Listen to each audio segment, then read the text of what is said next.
it's kind of this thing, well, I didn't know I couldn't do that. Okay? You know, I mean, I've represented people here already, and they honestly were like, I didn't understand. In Miami, the level of organization, the large volume of narcotics that are brought into the country. Right. Some of my more newsworthy cases were representing police officers in Miami. Many of the police officers in Miami have had run-ins with the federal government and with the local authorities for drugs. And one of my biggest cases, I represented 2 officers that shot a gentleman in the back of the head as he was running away. And he was unarmed. And they proceeded to put a gun down on the ground. And the FBI came in, and this case went on for several years. But those cases tend to be rare. It's mainly the police officers doing the arresting, not the police officers getting arrested.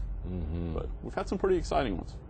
Pretty exciting ones. Yeah, I bet. Any others that really stick out in your mind? Of course, this is a people show, and the opportunity to highlight, since you haven't yet had the class to represent veterans yet, it's tough to get into that to some degree. Of course, I know you and your wife are clearly focused on that and for the right reasons, but since we got a few minutes, just thinking about some fascinating cases that you might have dealt with, either there or even up here in your short time up here.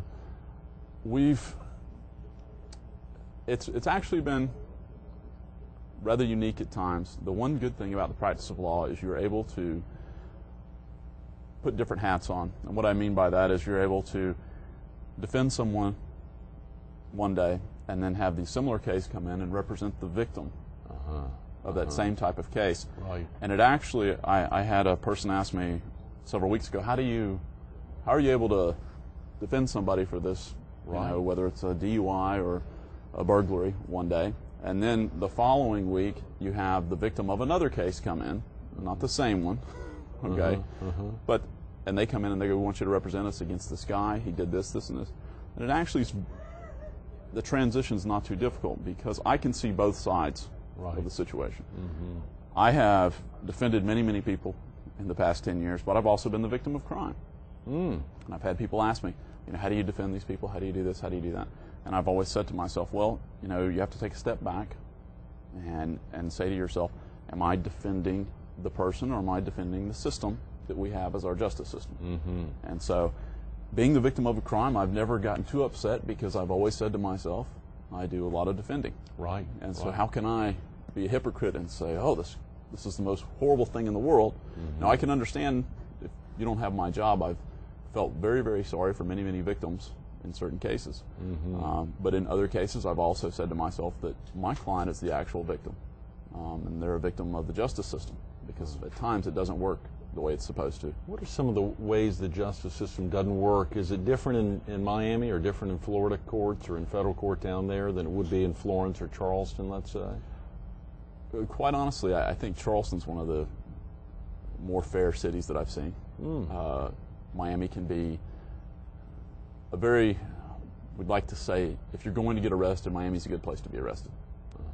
Okay, and the reason is there's such a voluminous population of criminals that your case isn't going to stand out unless it's tremendous.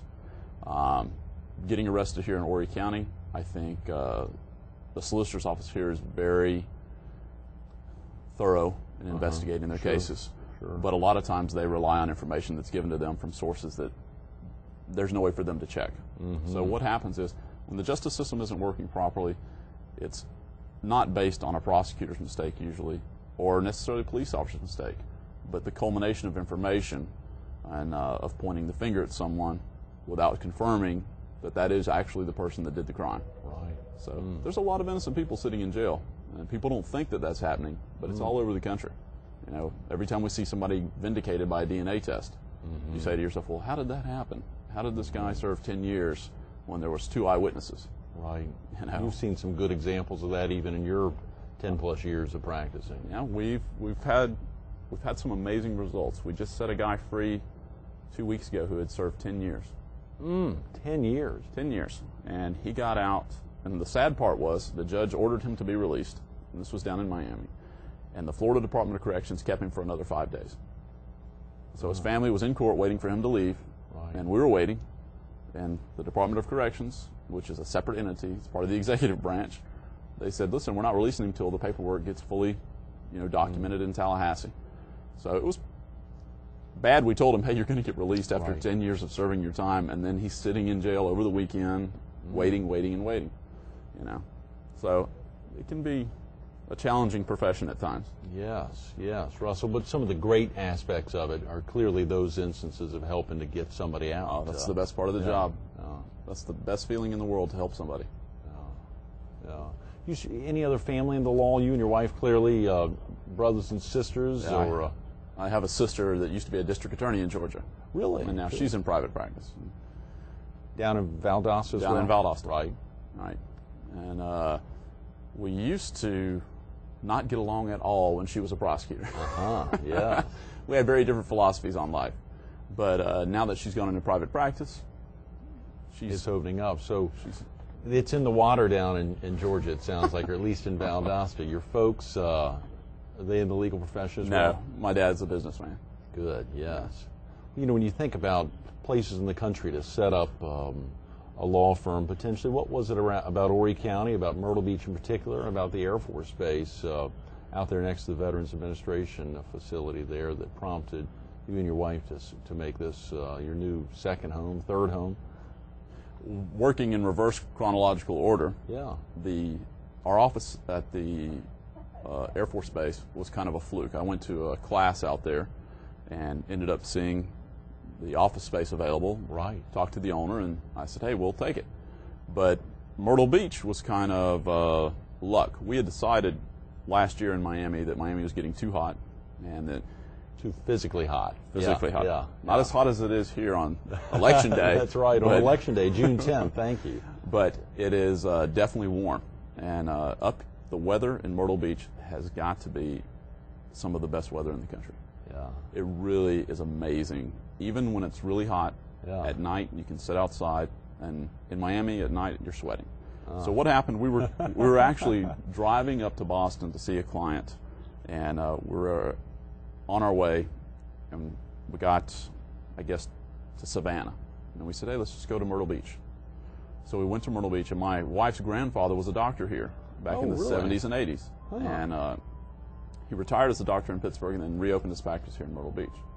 So she said, hey, let's stop, and we stopped. And I think it was in late August or early September. Of last year? Of 06. Oh, of 06, excuse me. And I think it got down to like 40-something degrees. And we just had linen pants, T-shirts, and I was like, wow. And it was amazing, because in Miami it doesn't cool off until first week of December. And so we ended up staying here a night. We went to Boston. We came back and spent 2 more nights here. And then we came back around 4 months later and spent 3 nights. And we went to Savannah, and we were just trying to decide what location we were going to start basing our office out of. Sure. And Savannah's way too hot. Savannah's just... Boy, you and your wife really are... weather's a determinant there that... We love to be outside. We do a lot of play golf and tennis. So the weather is a big factor for us. It makes all the difference in the world when you're trying to be comfortable. That's a very good point. If you're going to practice law, and particularly since you and your wife are both focused on a lot of the pro bono work on behalf of veterans, and I assume that'd be all over the place. Yes. Doing work like that. Clearly you want to have a nice location where the weather is good. Yeah. Where the weather is good. Well, Myrtle Beach is a nice place too. That is fascinating, Russell. When you think about if a viewer needs to run off now, get out of the house, what's the best way to learn more about you and your wife's firm? Is there a good website, good phone number here in town? Obviously, it's a non-commercial show, but clearly with y'all's focus on some great higher things there. Yeah. Well, they can go to our website. It's www.themacefirm.com. Okay. It's THEMACEFIRM.com. Right, good. Some of the stuff they'd find there on the site. A biography about myself, biography about my wife, our areas of law that we practice, and phone numbers. Great, good. Helpful Email. Links and Yes. some other good stuff on there. That's great. When you think about all the different opportunities to focus on the law, and as you're going through those 3 years of law school, trying to determine what, when you did make the ultimate decision to go to law school and then were there over the 3 years, criminal law, clearly doing that and becoming a public defender right out of law school, what was it, there was some aspect there that clearly was pulling you? Well, I knew I wanted to be a trial lawyer. After maybe 3 months of law school, I knew exactly what I wanted to do. I did not want to sit down and write contracts all the time. I didn't want to do tax law. I wanted to be in court more than anything. I thought that's where the excitement is, and that's why I went in the public defender direction, is because there, in my opinion, and opinions can differ, but in my opinion, I don't think there's a better training ground for a trial lawyer, because we are thrown in. I think I was in trial within 4 days of beginning my job at the office. And that continued almost bi-weekly for several years. Right. And, you know, I know lawyers that have been practicing for 30 years and they've had 2 jury trials. You know, and so I really, and I enjoyed it. To me, that was, you know, what the training was for, was to go to court. Right. You know. That's tremendous. Russell, thanks so much for being with us this morning. Thank you, Greg. I'm sorry we've run out of time. Oh, my pleasure. Thank you. Absolutely. Stay tuned to more Carolina People's. Russell Mace, a local attorney, coming up next. As the polls opened 30 minutes ago and residents throughout the Carolinas are stepping out to vote today, we got to remember, step back and think about the tremendous sacrifice of veterans. Veterans not only here in our viewing area, but all over the country, that have made a difference and continue to make a difference every day. Russell and his wife, in the same way, making a commitment to them as they've made a difference for us. The commitment steps out day after day, and you can be a part of that. Learn more about the Maces, themacefirm.com. Think about that as you step out today. Get out to vote. Russell Mace, thanks so much for being with us this morning. My pleasure. Thank you for having me.